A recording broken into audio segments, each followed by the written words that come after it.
हिंदी कक्षा 10वीं पाठ 3.2 कन्यादान। लेखक हैं R.S. प्रसाद।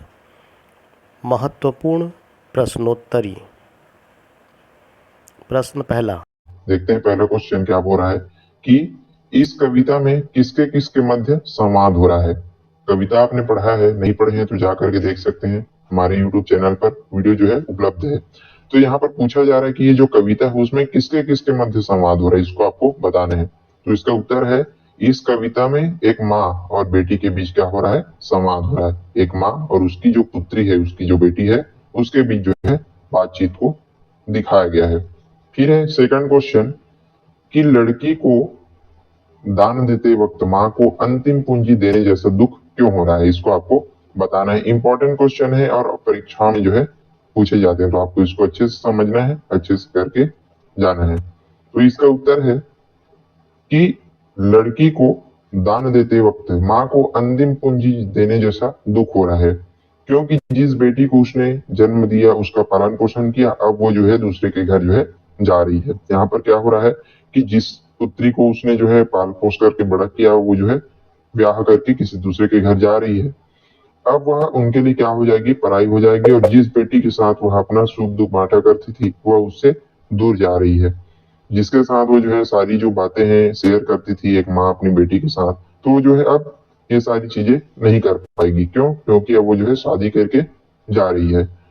माँ अपनी बेटी को अपने से दूर नहीं करना चाहती, लेकिन परंपरा के चलते उसे अपनी बेटी का कन्यादान करना पड़ा है। परंपरा जो है चली आ रही है, ब्याह जो है हो रहा है और लड़कियां जो है दूसरे के घर जाती है, तो इसी के चलते उसको जो है अपनी बेटी का कन्यादान जो है करना पड़ा है। ये रहा इसका आंसर। चलिए तीसरा क्वेश्चन यहाँ पर पूछा जा रहा है कि पानी में झांक कर कभी अपने चेहरे पर मत रीझना। इस पंक्ति के माध्यम से माँ बेटी को क्या सीख देना चाहती है, ये भी बहुत इंपॉर्टेंट क्वेश्चन है और परीक्षा में पूछे जाते हैं, तो आपको इसको अच्छे से तैयार करके जाना है। इसका उत्तर देखते हैं। चलिए उत्तर है, इस पंक्ति के माध्यम से माँ अपनी बेटी को समझाते हुए कहती है कि तुम अपनी सुंदरता पर कभी घमंड मत करना।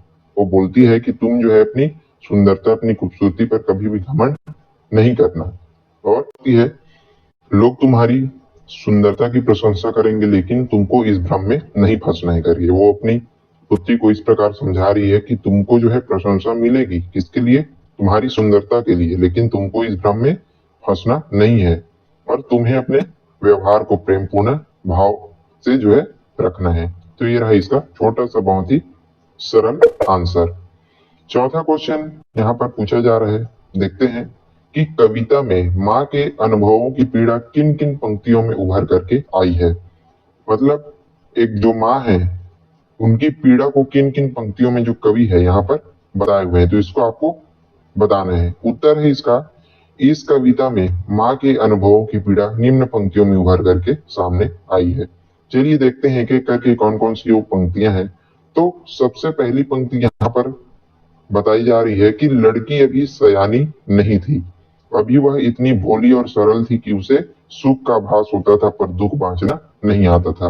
यह पहली पंक्ति है जिसमें जो है एक माँ की पीड़ा सामने आती है। सेकंड क्या है, माँ ने कहा पानी में झांक कर अपने चेहरे पर मत रीझना, आग रोटियां सेकने के लिए है, जलने के लिए नहीं।